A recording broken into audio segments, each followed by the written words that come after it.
সাহাবা বলছেন আলিয়াউমু ইয়াউমুল মালহামা, আজকে প্রতিশোধ গ্রহণ করব। তোমরা আম্মার ইবনে ইয়াসিরকে এই করেছো, আজ প্রতিশোধ গ্রহণ করব। তোমরা সুমাইয়াকে ফেলে দিয়েছো, আজ প্রতিশোধ গ্রহণ করব। তোমরা মক্কা থেকে মদিনায় তেড়ে দিয়েছো, আজ প্রতিশোধ গ্রহণ। আল্লাহ নবী বললেন, কে বলছে তাকে তাড়াতাড়ি দেখো, এই আমেরিকা ব্রিটেনের যুদ্ধ দেখো আর এই যুদ্ধ দেখো।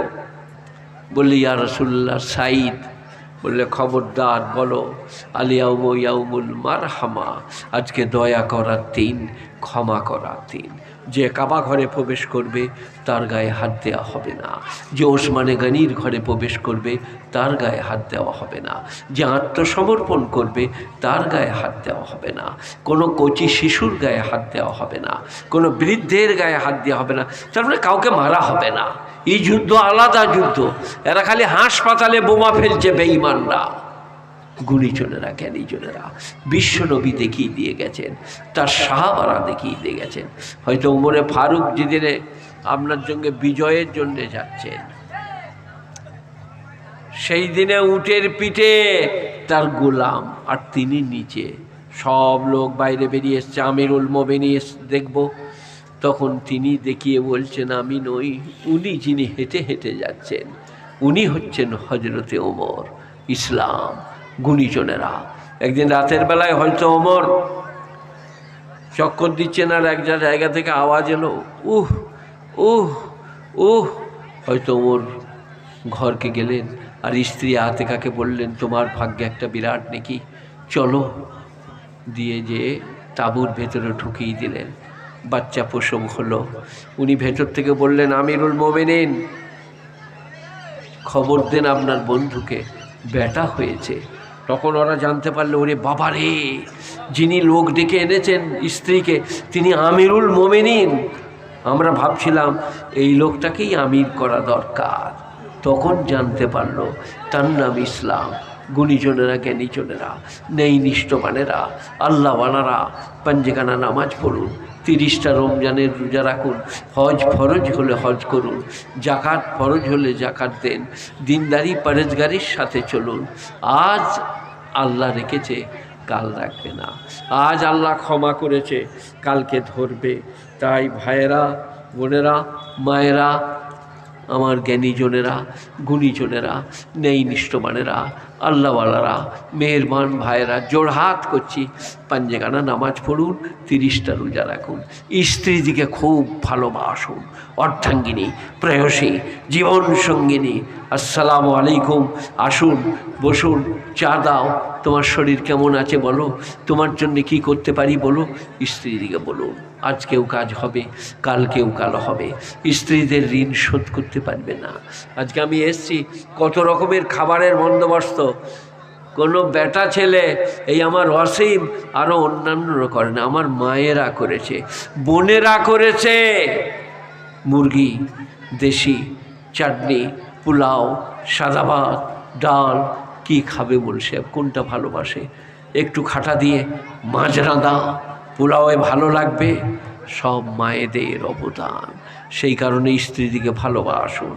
আল্লাহর নবী বলেছেন, মেশকাত শরীফ 2য় খণ্ড, কেতাবুন নিকাহ, খেয়ারুকুম খেয়ারুকুম আহলিহি, তোমাদের মধ্যে উত্তম তারা যারা তাদের স্ত্রীর কাছে ভালো।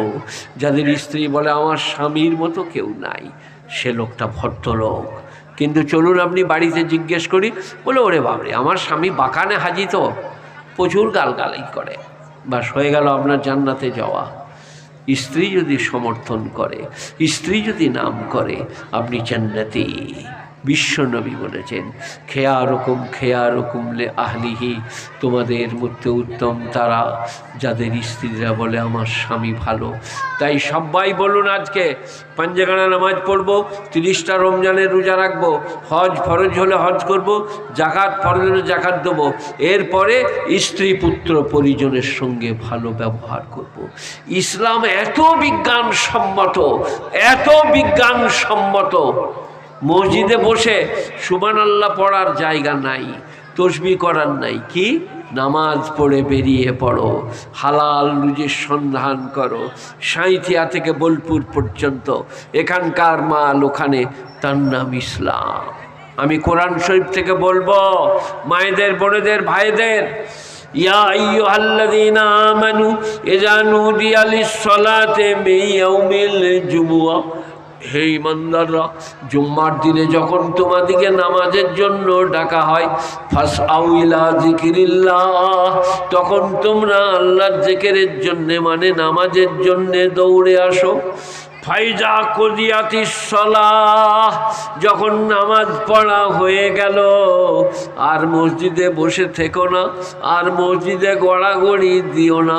ফান্তাশিরু ফিল আরদি, তোমরা জমিনেতে ছড়িয়ে যাও। ওয়াবতাগু মিন ফাজলিল্লাহ, আল্লাহর দেওয়া রুজির সন্ধান করো গা। কি বিজ্ঞানসম্পন্ন জীবন ব্যবস্থা ইসলাম! রুজির সন্ধান করো। তাই কালমা, নামাজ, রোজা, হজ, যাকাত, স্ত্রী, পুত্র, পরিজন, আর কে? প্রতিবেশী, চাচা, খালা, ফুফা, মামা, মাঝি, সাঁওতাল, যে প্রতিবেশী, তাদের সঙ্গে ভালো ব্যবহার করো। আর কি? হালাল রুজি রোজগার ফরজ করা হয়েছে। হালাল রুজি রোজগার 200 টাকা এনে চাল, ডাল, টমাটর স্ত্রী, পুত্র, পরিজনের হাতে দেন। তারা রান্না বান্না করুক, আপনিও খান, তাদেরকেও খাওয়ান। দেখবেন আজকেও ভালো হবে, কালকেও ভালো হবে। সবাই বলুন 5 ওয়াক্ত নামাজ পড়বো ইনশাল্লাহ। বলুন ইনশাল্লাহ। শিরক করব না, বেদাত করব না, কুফরি করব না, কবরে মাথা ঠুকবো না, কবরে মানত মানসিক করব না। বলুন ইনশাআল্লাহ। আল্লাহ মেহেরবান, বেনিয়াজ পাক আমাদের দোয়াকে আল্লাহ কবুল করুক। আজকের এই জালসাকে, প্রোগ্রামকে, কথাবার্তাকে আল্লাহ কবুল করুক। আল্লাহ মেহেরবান, বেনিয়াজ, তার দয়ার অন্ত নাই, প্রশংসার ভাষা নাই। আপনারা স্বচক্ষে দেখছেন যে মোল সাহেব অসুস্থ এবং বৃদ্ধ। কাজে কাজে আমি যা বললাম সবাই এগুলোর উপরে আমল করব। আজকের জালসাকে, আজকের শ্রোতামণ্ডলী দিকে আল্লাহ কবুল করুক। দিনদারি দেখ, পরেজগারি দেখ, তাকওয়া দেখ। আমার একটা ভারাত্মক বই আছে, বিশ্বনবীর জীবন আদর্শ। মায়ের নাম, বাপের নাম, দাদার নাম, দাদির নাম, স্ত্রী কজন, কারা জীবিত ছিলেন, কারা চলে গিয়েছিলেন নবীর সামনে, তাদের কথা পাবেন। মাত্র 20-30 টাকা দাম। আর একটা মণিমুক্ত আছে, যাদের নেবার দরকার শেষকালে নেবেন। আমার জন্য আপনারা দোয়া করবেন।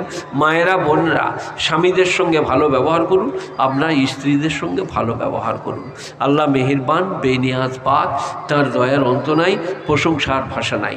আমি জালসা কমিটিকে, জলসার উদ্যোক্তাদিকে ধন্যবাদ জানিয়ে আজকের জলসা এখানে ইতি টানছি। আমার জন্য আপনারা দোয়া করেন, আপনাদের জন্য আমি দোয়া করি। একটা ছোট্ট করে দোয়া করুন। রব্বানা আতিনা ফিদ দুনিয়া হাসানা ওয়া ফিল আখিরাতি হাসানা ওয়া কিনা আযাবান নার। ইলাহুল আলামিন, আহকামুল হাকিমিন, যারা জালসা দিয়েছে, যারা দোয়া করতে বলেছেন, যারা এখানে এসছে, তাদের সকলের জন্য দোয়া কবুল করো। রুজি রুটিতে বরকত দান করো। আল্লাহ, আমার মতো অপরাধী বিশ্বে কেউ নাই। আমাকে আর আমাদের সকলকে ক্ষমা করে দাও। সুবহানা রব্বিকা রব্বিল ইজ্জাতি আম্মা ইয়াসিফুন, সালামুন আলাল মুরসালিন, আলহামদুলিল্লাহি রব্বিল আলামিন, বিরহমাতিকা ইয়া আরহামার রাহিমিন। আসসালামু আলাইকুম ওয়া রাহমাতুল্লাহি ওয়া বারাকাতুহু। বইগুলো নিয়ে ওইখানে বসো। হ্যাঁ, এই ধারে বই পাবেন, ওইখানে বসো। চেয়ারটা সরিয়ে দাও। 20 টাকা করে, 20 টাকা করে বিশ্বনবীর জীবন আদর্শ। মায়েরা, বোনেরা নিয়ে যান, ঘরে কাজে লাগবে। তোমরা ফটোটা তাড়াতাড়ি নিয়ে নাও, 10 টাকা করে দাও। যে ফটো তুলবে 10 টাকা করে দাও। হ্যাঁ, 20 টাকা দাও, দাও। মরগা কেনে, ওই টাকা এলো না একটাও এখনো।